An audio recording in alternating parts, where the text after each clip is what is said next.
Yeah, so I mean, the clothes I'm wearing, it's whatever. It's just a sound check. I'm not making any sense. Check. Yeah, let's drop the mids a little bit. Yeah, get rid of some of that nasally. What's going on? Welcome back to the channel. Let's get this one started off right. Okay. So today we're going to talk about backpacking clothing, what I wear backpacking, what I used to wear backpacking. It definitely has changed over the years. I get some critics every now and then. Oh, quit texting me. You wouldn't understand. Oh, I'm in the wrong frame rate. Screw it, I don't care. We're going 60 frames per second on this one. None of that cinematic bullshit. Let's start with like warm weather clothing, what I backpack in the summer, because obviously I wear less clothes in the summer. So we'll go over that, then I'll go over what I wear when it's a little bit colder, and then finally into the winter. And if you hear jingling around, it's my dog. I usually take their collars off, but I'm not going to right now. So for summer hiking, I pretty much just hike in a t-shirt and shorts. The shirt being something that's synthetic, definitely not cotton, because if you just sweat and sweat and sweat, the shirt just gets completely saturated and it just doesn't dry out the entire trip. I'm the kind of person that I don't bring extra clothes. It doesn't matter how... Why did it stop? Ooh, motion blur. All right, we're back. I don't know why the camera just stopped recording. Now we got that cinematic motion blur. Ooh. You don't want to hike in cotton, or at least I don't like hiking in cotton because it just gets completely soaked and saturated with sweat over the course of a few days. Like, it never dries out. I personally do not bring extra clothes when I backpack. I don't care if I stink. I like being just kind of a minimalist when I'm out there and just having one set of clothes. You know, obviously I'll have like extra warm clothes, but as far as just changes of clothes, I don't bring a lot. I sometimes will bring extra socks, but that's about it. And that's just to be able to put dry socks on in the morning, because my feet pretty much always get wet if it's raining or snowing or something. So for shorts, I like running shorts for a couple of reasons. One is they're just super, super lightweight, and they have like a... what do you call it? They got support? I can't even think of what you call it right now. Basically, they have like an inner layer. Man, I cannot think of that word. What do you call that? It's almost like a bathing suit. You know how it's got that inner layer so you don't have to wear like underwear under it? If it's super, super hot and in the summer, I do not wear underwear when I hike. It's just one extra layer to get like sweaty or wet if it rains. I remember kind of having an epiphany one time when I was hiking, and it was just completely just pouring on us. And when I got to camp and set up my tent, I'm trying to hang up all my wet clothing. Why do I have underwear right now? Like, it's just a completely unneeded piece of clothing that's just one extra thing to get wet and weigh me down when I have to carry it out. So I'll wear underwear some of the time, but if it's summer and I'm wearing shorts, there's a lot of times I don't. So I like that inner support system. Man, why can't I think of what that's called? But I didn't always used to wear shorts when hiking, and honestly I've only been wearing shorts hiking for about 2 years. Pretty much always wore long, like just hiking pants. Prana was the brand, and I wore those for many years hiking. A few reasons. One is poison ivy. I live in Ohio. There's just tons of poison ivy. There's certain trails where the whole trail is just lined with it. And I get it really, really bad. I've always said that I get it just by looking at it. If there's ever a time when I'm going to stealth camp, or if I'm going to go off the trail, or if I'm just going to a trail and I know there's poison ivy all over the place, just make sure I really, really scrub when I get home. And sometimes I'll even take like a tiny little like hotel bar of soap with me. So when I get to camp late at night, I can use a little bit of water and just really scrub my legs down. That's something I've done on multiple occasions. The second reason I used to always wear pants are bugs. Pretty much just ticks. Let's just say that. Ticks. That's the reason. There's been so many times when you just look down and you see a tick crawling on the your pant leg, and it's just one extra layer for them to not get to you. In another sense, it could be bad, because if you like walk through a tick nest and you're just infested with them, which has happened to me before. If you're in shorts, you know, you can kind of see them all and kind of know where everything's at. Nothing's hiding in any folds of your clothing, because you're not wearing a lot of clothing. So that's kind of a good reason that you know, you can wear shorts. But there's a couple other reasons why you would want to hike in pants that I'm not going to go into.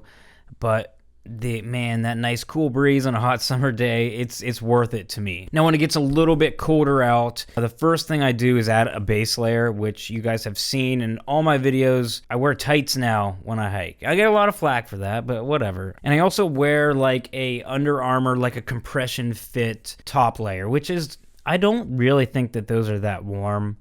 I think there's definitely a lot warmer options, like anything like that's like tight fitting, like kind of wool or merino wool. Anything like that would be better than just like the polyester Under Armour that I wear, but it's just what I have, so that's just what I wear. As far as the tights go, I think the reason I wear tights is because I'm a runner, and anytime I run outside and it's cold, I mean, I'll wear the same tights I hike in to run in when it's really any temperature, because I'll run down into the single digits. I've done it many times before. When I go out on a trail, I don't want like a big baggy, granted my hiking pants aren't really that baggy, they're kind of slimmer fit around the leg. I think tights have spoiled me to where I don't want to wear hiking pants like ever again. I'll wear them in the winter because obviously certain hiking pants will shed and repel like rain and snow better. You'll stay drier in them. But I run so much in tights, and I feel like backpacking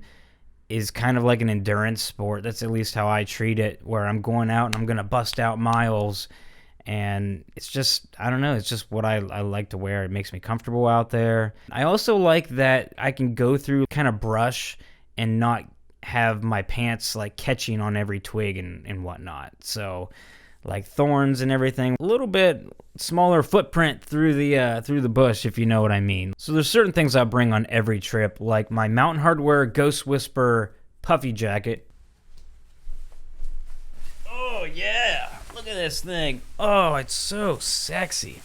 Look at that color. What? I've been told this is kind of my trademark because it's been in my videos for like, I don't know, 4 or 5 years now. I didn't really want that color, but I just found a good deal on it. But this is my Puffy Jacket. Puffies, they're just a staple of backpacking clothing, I feel like. I feel like every backpacker has like kind of a lightweight or semi-lightweight Puffy Jacket in their arsenal of backpacking clothing. Most of them are down, and even the synthetic ones aren't very heavy, but they're very lightweight, so it's great warmth for weight, like warmth-weight ratio. Pretty much like the lightest piece of clothing that I bring, and it provides me with probably the most warmth. No, it definitely does. Something that always goes with me. Even if I'm hiking in t-shirt and shorts, this can still provide me some like really good warmth if it were to drop down into some lower temperatures at night. So for how much it weighs, you really can't go wrong with just throwing it in your pack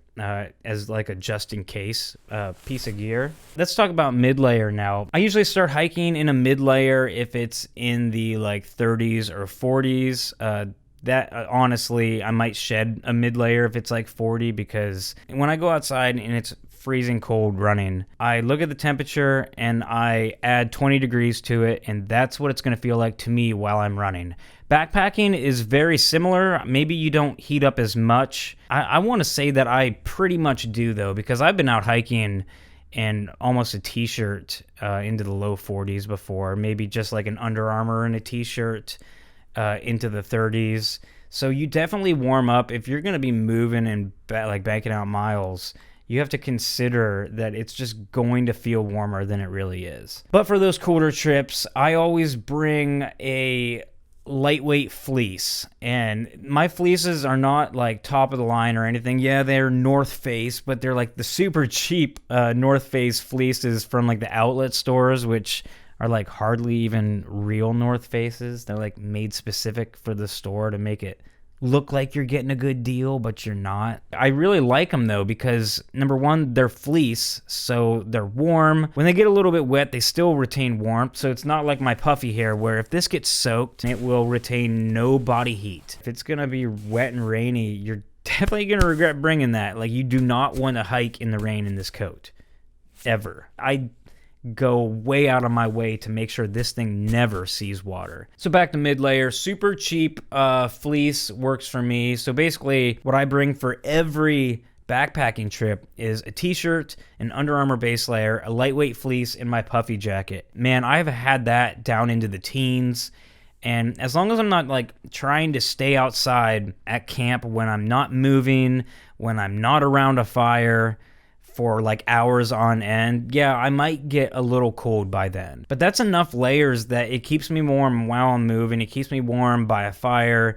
It's enough to really keep me comfortable for a long time until it's time to go to bed. And then, you know, depending what quilt you have, like it doesn't matter if you hike all day in a t-shirt when it's 20 degrees outside. As long as you have like a 0-degree sleeping bag, you're going to be fine out there. You know, you're not going to freeze to death. I mean, if you really start getting that cold while you're hiking, set up your tent and get in that bag and warm up. But that's besides the point. So pants wise, over top of my Under Armour tights that I wear, I also have like a super cheap pair of fleece like leggings. I guess they're just like a fleece pant. I've worn them for probably 12 years now. I used to wear them to work because they were so warm. I don't know what they are. I really wish that I could get another pair of them because I'm sure they've worn thin, getting washed so many times over the years. But I got them at Dunham's Sporting Goods for like $10 back when I used to work outside. So I wore these things underneath like my jeans. I don't wear the fleece pants when I hike ever, unless it's super cold and I'm just freezing. Those come with me for camp, and if I get cold like while I'm sleeping, I throw them on. But 9 times out of 10, I don't even use those. Oh, and you know what? When I'm wearing tights, I wear shorts over them, okay? Couple reasons for this. Number one, it's just etiquette. No one wants to see what's going on down there when you're wearing tights, you know? Be considerate, Kevin. Okay, so everything I've listed to you right now, that's pretty much all I bring for anything like even into the 20s. One additional thing that I do bring on trips is windbreakers. Like, I'm huge into windbreakers right now. The warmth you get out of this for what it weighs is just absolutely amazing. Now, this makes it actually look big. This thing packs down into a pocket that it has in it that it'll go down this big. This is a Montbell. This is a non-hooded version. I don't take this backpacking very often because I like the hood, but I do run in this all the time. So my favorite thing about using windbreakers are the morning hike, like when I wake up and we're gonna start moving. So like you ever find yourself doing what I call the 1 mile shed? You get hiking and within a mile you are so hot you're just peeling off layers. I always use the saying, be bold, start cold. If it's chilly out, I'll throw that windbreaker on and it takes that chill right out. For being so thin, that thing is awesome. I highly recommend wind jackets. You know, get in a mile or two. If I do, you know, have to stop and do that 1 mile shed, I just take that thing off, ball it up in a little ball and stick it right in one of my water bottle pockets or any other pocket that's accessible to me because it packs down so small and then it takes up no room anywhere on my pack pretty much. But also if I ever stop for any reason during the trail or if I'm just taking a break and I'm not like getting in the interior of my pack and I need, you know, that extra layer to throw on, I have right in my pocket my windbreaker again. Like, I love the amount of warmth you get for how small it packs down, and it's like super lightweight, so it's a win-win for me. So let's talk about what I wear up here. This is just me. What would my channel be without this?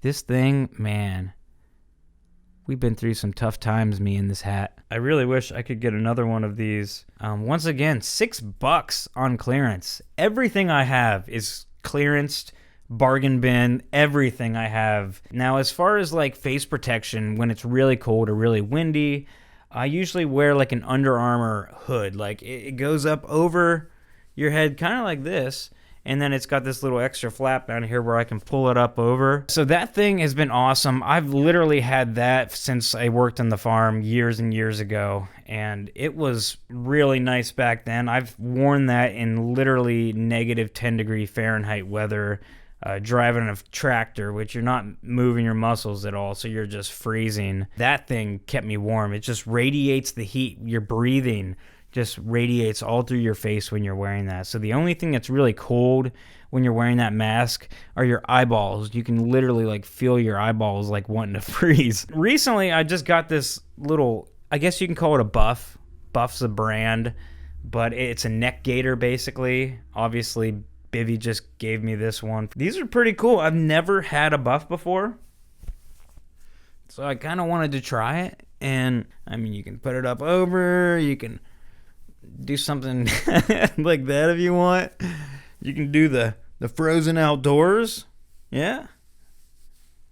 Let's not forget about socks. Socks are very, very important. Wool socks are just crucial. It doesn't matter what brand it is to me. I've used cheap ones like no. If this thing stops recording one more time, I'm going to beat somebody. Smart wools are popular. Darn Toughs are like the through hiker, like, oh, you got to have Darn Toughs. Personally, I like smart wools the best. I've heard and seen several videos where people disagree with me, and that's fine. Everybody can have their own opinion. I wore smart wools working outside, like winter and summer, and it didn't even matter like what the temperature was. If it was hot or it was cold, I wore the same like kind of thick smart wool socks. For 6 years I did that, and they were literally the only sock that I could wear or that I found that my feet would stay dry in. If you wear anything cotton or like synthetic, you're just going to be swimming in water. And not to mention, cotton socks just stink. I wore them like on the first couple days of the Colorado Trail. I don't know why. I was wearing trail runners. Maybe I just thought, oh, it's like running, I'll just wear my running socks. But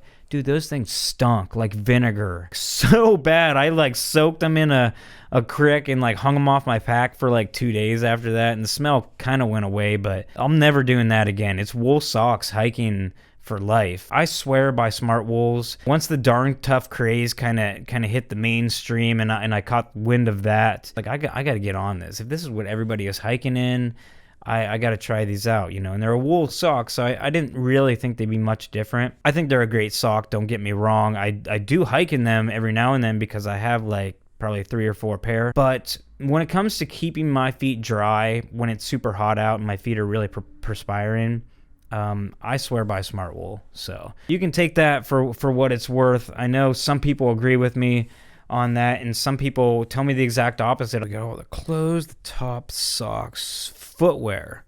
I used to hike in boots. There is nothing wrong with hiking boots. The only benefit of shoes are that they're light. I mean, boots are heavy. I mean, you're taking a lot of steps out there. You know, imagine taking all those steps with twice the weight on each foot.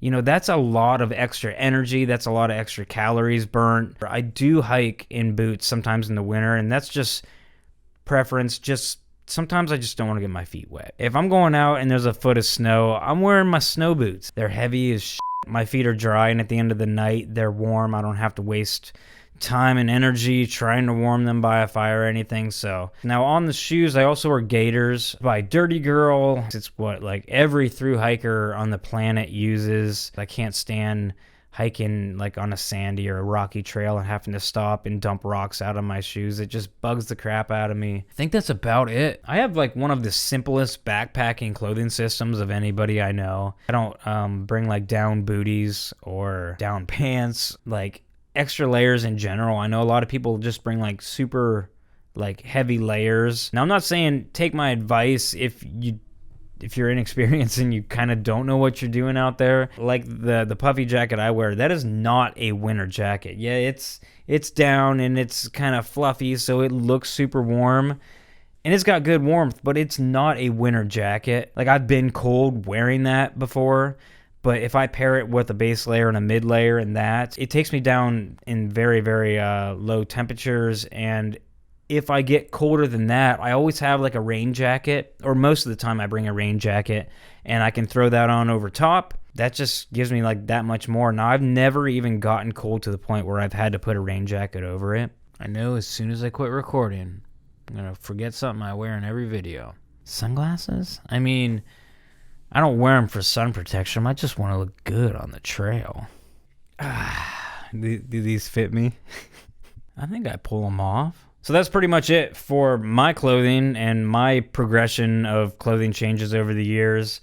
You pretty much cannot get like any more simple than I have. Like I said, I don't bring extra clothes, so what I told you I bring, that's it. Other than like maybe one, maybe two extra pair of socks. I don't suggest bringing everything that I bring if you've never backpacked before. It's okay to overpack on clothing if you're a beginner and you don't exactly know what your body, needs to stay warm. I'm outside all the time. Not only do I hike all the time, but I run outside all the time, all year long. And I used to work outside in the elements for 6 years, and that was rain or shine. I mean, those cows need milked whether it's Christmas Day or not. Going with the Yingling today, the classic. So I know you guys watched the Show Brothers Outdoors live stream last weekend. So if you're wondering how I did running a 5K the morning after drinking all night with the Show Brothers, it went really well. Way better than it should have, and for some reason it went best it's ever went. I do not know why, but I ran a personal record of 18 minutes and 19 seconds. I don't know why. But if you were wondering, that's how that went. It was crazy. That was nuts. But anyway, that will do it for the video. Got more tarp videos coming out for you guys. Those have been going over really, really well. I definitely want to do more. I'm just itching to get out and do tarp videos. I don't know if I'm gonna actually backpack or just go out and maybe just, hit some wood with an axe or something. Definitely want to do that. I do have one trip in the books, and I have no date for it. But I'm going to tell you right now, I'm going back to Shawnee State Forest. I don't know when. I have maybe like 1 or 2 ideas planned for that trip. Actually, I'm not even going to spoil it. I'm not even going to say. Let's just say I have a vendetta with Shawnee State Forest. I've tapped out on Shawnee State Forest twice so far. And I don't tap out on anything. The first time was kind of my wife. The second time was because I was just infested with ticks. I'm just rambling at this point, so thank you guys so much for watching the video. Subscribe down below for more videos if you're not subscribed already. Leave a comment if you like. I always love getting those, love reading them. I don't always respond to them, but I don't know why. I'm not like huge into social media, so I don't know. Honestly, I let the comments pile up because I don't like being on my phone all day long, and then I'll go through and spend like an hour and a half like commenting back to people, and I do love that. I love interacting with people, and I really appreciate the comments, so I do read them all. And thanks for watching the video, guys. Really appreciate it, and we'll see you on the next one.